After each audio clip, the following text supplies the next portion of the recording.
నార్మల్గా అమ్మాయిలకి ఏమైనా అవుతే నేను కొంచెం ఎక్కువగా రియాక్ట్ అవుతుంటాను, ఫెమినిజం అనో ఉమనిజం అనో ఏదో ఒకటి.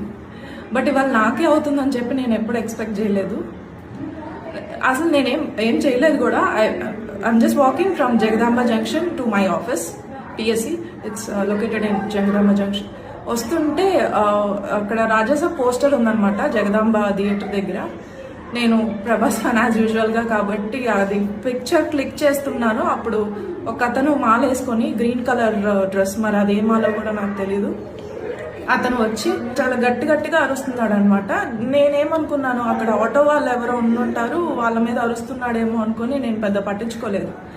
ఓకే, నా పని అయిపోయింది. నేను రోడ్ క్రాస్ చేసుకొని అటు చర్చ్ వైపు నడుచుకుంటూ వెళ్తున్నాను.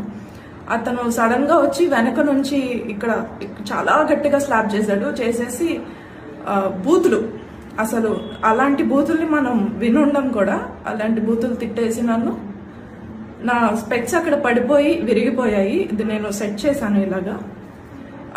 చాలా గట్టి కొట్టాడు అనమాట. ఫేస్ అంతా చాలా రెడ్ అయిపోయింది. అది నేను అసలు ఎక్స్పెక్ట్ చేయలేదు అంత దారుణంగా. నాకు రీజన్ కూడా తెలియట్లేదు అతను నన్ను ఎందుకు కొట్టాడు ఏంటి అని. కొట్టి బూతులు తిట్టి ఆయన వెళ్ళిపోయాడు. కానీ అక్కడ ఉన్న వాళ్ళు, జగదాంబ జంక్షన్ ఎలా ఉంటుందో మీకు తెలుసు, అండ్ ఇది సంక్రాంతి సీజన్, షాపింగ్ జనాలు ఫుల్ ఉన్నారు. ఒక్కరు కూడా రియాక్ట్ అవ్వలేదు, నాట్ ఈవెన్ 1%. అక్కడ అందరూ అదేదో సినిమా చూస్తున్నట్టు చూసి, ఇంకొక పెద్ద మనిషి వచ్చేమో మీకు తెలిసిన వాళ్ళు కాదా, మీ హస్బెండ్ కాదా అంటున్నారు. నేను ఇక్కడ మీకు అతని ఫోటో చూపిస్తాను. అతను నాకు రిలేటెడ్ లాగా అనిపిస్తున్నాడా అనేది నాకు అసలు అర్థం కాలేదు. I was clueless. అసలు ఏం చేయాలి, ఎవరికి చెప్పాలి, ఏం మాట్లాడాలి నాకు అసలు ఏం అర్థం కాలేదు.